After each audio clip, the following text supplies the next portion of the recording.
The story of Hong Kong's coins is a story of trade, is a story of empire, is a story of identity, all captured in small circles of metal. Long before the first official Hong Kong coin was ever struck, this harbor was a busy crossroads.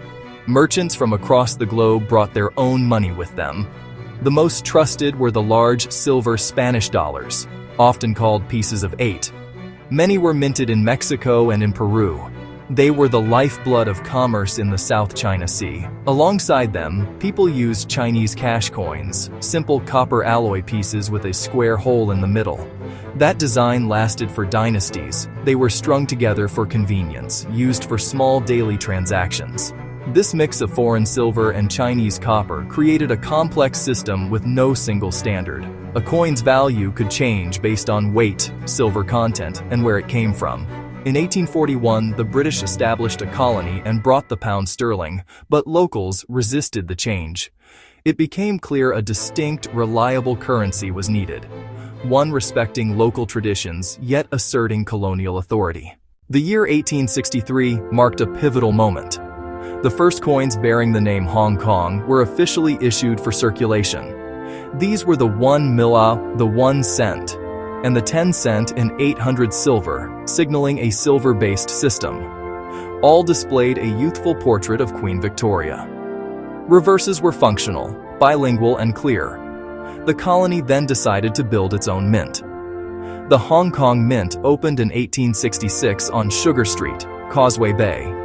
Its main goal, a Hong Kong silver dollar, matching the Mexican dollar in weight and purity. Subsidiaries followed, 50, 20, and a scalloped 5 cents, alongside the bronze cent. But Chinese merchants distrusted the new dollar, preferring familiar designs. Costs mounted. After just 2 years, the mint closed in 1868. Its machinery was sold to Japan, helping lay foundations for the yen. Production returned to England, and Victorian standards of denomination, size, and metal endured for decades. As the 19th century gave way to the 20th, the face on Hong Kong's coins changed with the crown. After 1901 came Edward VII, his short reign appearing from 1902 to 1905. Next, George V from 1911 to 1935. Design stayed conservative, monarch obverse, English and Chinese denomination reverse, Hong Kong legend. But silver prices swung wildly. By the 1930s, metal value exceeded face value. In 1935, Hong Kong abandoned the silver standard and withdrew silver coins. They were replaced by copper nickel 50 and 10 cents and a nickel 5 cents, an end to precious metal coinage. World War II brought the greatest shock. In December 1941, Hong Kong fell to Japanese forces. The Hong Kong dollar was outlawed and replaced by the Japanese military yen. Local coins grew scarce, hidden by citizens, confiscated, even melted down. With low-value notes circulating, no Hong Kong coins were minted. An eerie gap in the record. After liberation, confidence had to be rebuilt. The dollar returned, but post-war metal shortages delayed new coinage. For a time, pre-war coins and fresh banknotes kept daily life moving. Well, that is how the 20th century reshaped Hong Kong's money. Post-war recovery was remarkable and coinage reflected new growth. New coins appeared in 1949 with George VI, whose reign ended in 1952. Elizabeth II ushered in a long, transformative era. The first coins arrived in 1955. Mary Gillick's youthful portrait symbolized a fresh start. Obverse, the Queen. Reverse, clear values with Chinese script and Hong Kong below. In 1960, a large nickel brass $1 appeared with a crowned lion and pearl.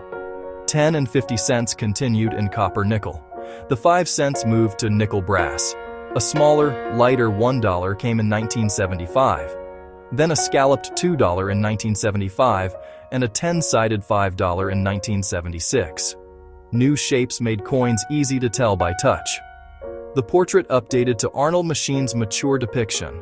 The 1 cent last circulated in 1941. The 5 cent dated back to 1863 and was issued for the last time in 1979, then demonetized in 1989. Inflation sidelined small coins. focus shifted to a streamlined, higher-value set. A modern metropolis needed modern denominations and designs. In the 1980s, Britain and China negotiated Hong Kong's future. The 1984 Joint Declaration set 1997 for handover. The Queen's portrait would be removed. A politically neutral design was needed. The chosen symbol, the Bauhinia flower, long associated with Hong Kong. In 1993, a new series anticipated the handover. These coins broke from the colonial past. The Queen was gone, the Bauhinia took center stage. Reverses emphasized clear numerals. Hong Kong and Xianggang remained prominent. The Bauhinia family ranged from 10 cents to a new $10 coin. 10, 20, and 50 cents used brass-plated steel. $1, $2, and $5 were copper-nickel. The striking newcomer was the bimetallic $10 in 1994. Copper-nickel ring, nickel-brass core. From 1993 to 1997, both sets circulated together. After July 1, 1997, Bauhinia became the sole emblem on circulating coinage. Some commemoratives bear Hong Kong, China, while standard issues read Hong Kong. The consistent design has anchored stability through immense change.